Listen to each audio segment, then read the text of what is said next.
اندھا پن نہیں ہے، ولیکن تعمل قلوب، اصل اندھا پن، اصل بے بصیرتی دلوں کی بے بصیرتی ہے.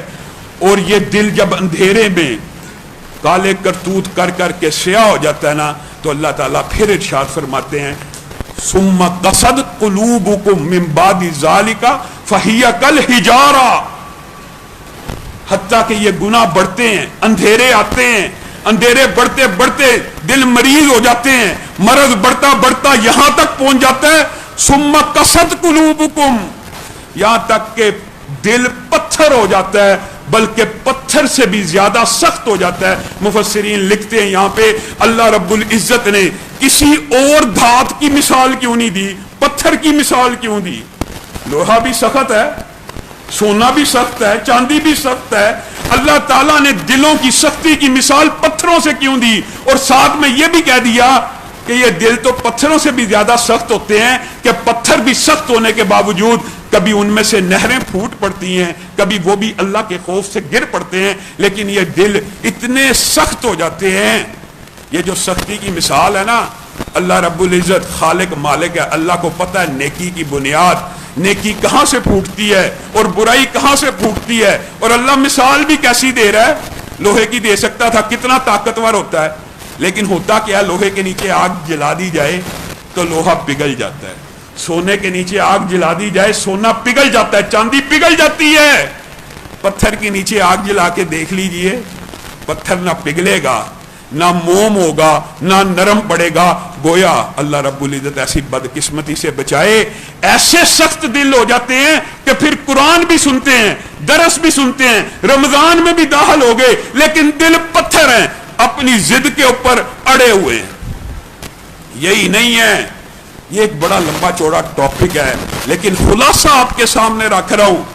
پھر کیا آتا ہے، خدا نہ خواستہ جب انسان کا دل اتنا مریض ہو جاتا ہے، اتنے اندھیروں میں چلا جاتا ہے کہ پتھر ہی بن جائے، پھر کیا ہوتا ہے، ختم اللہ علی قلوبہم، ان کے دلوں کے اوپر اللہ پھر مہر لگا دیتا ہے. پھر یہ پلٹنے والے نہیں، فی قلوبہم زیغ، یہاں تک کہ ایسی سچویشن آ جاتی ہے، پہلے تو دل سیدھا ہی تھا چاہے بیمار تھا، کلا بل رن علی قلوبہم، یہاں تک کہ دلوں کو زنگ لگ گیا، زنگ بھی لگ گیا، سخت بھی ہو گیا، پتھر دل بھی ہو گیا. لیکن اللہ تعالیٰ کہتے ہیں اس کے بعد جب مہر لگ جائے نا تو پھر فی قلوبہم زیغ، ان کا دل ٹیڑھا ہو جاتا ہے، اپنی جگہ قائم بھی نہیں رہتا، ٹیڑھا ہو جاتا ہے. اور حدیث اس کو یوں بیان کرتی ہے، اس طرح الٹا ہو جاتا ہے دل کہ ہر نیکی کی بات بری لگنا شروع ہو جاتی ہے اور ہر بری بات اچھی لگنا شروع ہو جاتی ہے. اٹھائیے آج فواد چودھری کا بیان، ہر اچھی بات بری، جب دل ہی الٹا ہو گیا، جب دل ہی الٹا ہو گیا پھر نماز میں دل نہیں لگ رہا، پھر قرآن پڑھنے میں دل نہیں لگ رہا، دل ہی الٹا گیا. یہاں تو ابھی ابتدا تھی، نقطہ لگا تھا، توبہ کر لیتا، پاک صاف کر لیتا، زنگ لگا تھا، دھو دیتا، صاف کر دیتا، مہر لگنے سے پہلے پہلے اپنے دلوں کے امراض کو دور کر لیتا، بات بن سکتی تھی. اب آپ اکثر دیکھتے ہوں گے، پوچھتے ہیں، ساتھی پوچھتے ہیں نا، لاما صاحب نماز میں دل نہیں لگتا، کیسے لگے؟ دل تو الٹا آ گیا، دل تو اپوزٹ چلنا شروع ہو گیا، دل تو ایسے مرض کا شکار ہو گیا کہ قرآن پاک نے عجیب و غریب بات کی. امہات المومنین، امہات المومنین، ان کو اللہ تعالیٰ نے کہا کہ جب غیر محرم سے بات کرنا نا تو لہجہ لوچدار نہ بنانا، نرم نہ بنانا. فَيَطْمَعَ الَّذِي فِي قَلْبِهِ، مدینہ میں بعض ایسے لوگ بھی ہیں جن کے دل ایسے مریض ہو گئے ہیں، امہات المومنین، جن کے ساتھ شادی ابدی حرام ہے.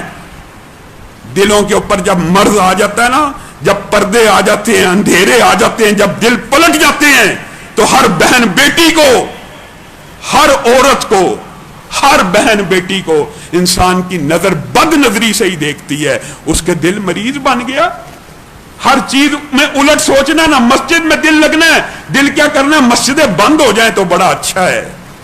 فواد چودھری صاحب نے بیان دیا ہے، دین ملا فی سبیل اللہ فساد کو سیدھا ایک نریشن میں لکھا. یہ مولوی کو گالی دیتے ہیں، یہ مولوی انہوں نے صرف فرنٹ لائن سمجھا ہوا ہے، اصل میں گالی اسلام کو دینا چاہتے ہیں، دین الہی کو دینا چاہتے ہیں۔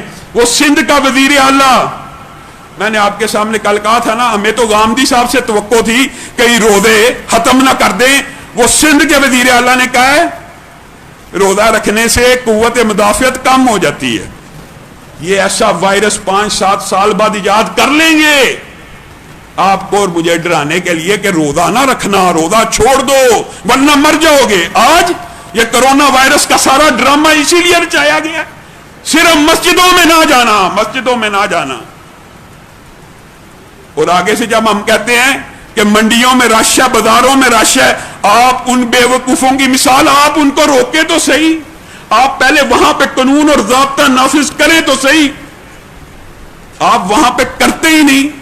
آپ کی سارے کا سارا ٹارگٹ مساجد، شاعر اللہ، دین، یہ سارے کے سارے امراض دلوں کی کجی، دلوں کے ٹیر پن، دلوں کے زنگ سے پیدا ہوتے ہیں۔ ان کا علاج کیا ہے میرے بھائیوں؟ اللہ کے فضل و کرم سے ہم اس مہینے میں آ گئے ہیں کہ دل کا جتنا مرضی بڑا بیمار ہو اللہ کی بارگاہ میں آئے، کچھ اعمال کرے، کیا سوچے، کیا فلسفہ رکھے، تو یہ دلوں کے امراض دھل جائیں گے انشاءاللہ۔ اس کا ذکر آنے والے دروس میں کریں گے۔ اللہ رب العزت سے دعا ہے اللہ تعالیٰ اس کرونا بیماری کو ہمارے وطن عزیز سے دور لے جا، اور انشاءاللہ دور جا چکی ہے۔ اللہ تعالیٰ ہم میں سے اگر کوئی مریض ہے اس کو صحت یاب فرما۔ میرے بھائیوں، 1-2 باتیں ضرور سمجھ لیں۔ مساجد کے احترام کے حوالے سے جو بھائی اپنے بچوں کو ساتھ لے کے آتے ہیں، وہ جب پیچھے بیٹھتے ہیں تو نمازی ڈسٹرب ہوتے ہیں، بار بار مجھے شکایت کرتے ہیں وہ پیچھے والا ہال ہے الحمدللہ، اس سے پیچھے سین ہے، وسیع و عریض جگہ ہے، آپ بچوں کو وہاں پہ بٹھائیں، کہیں نہیں جاتے۔ اللہ کے فضل سے باہر گارڈ وغیرہ بیٹھے میں کچھ نہیں ہوتا، آپ ان کو ذرا ہال کے اندر جہاں پہ لوگ نماز پڑھے ہوں وہاں آنے سے روکیں۔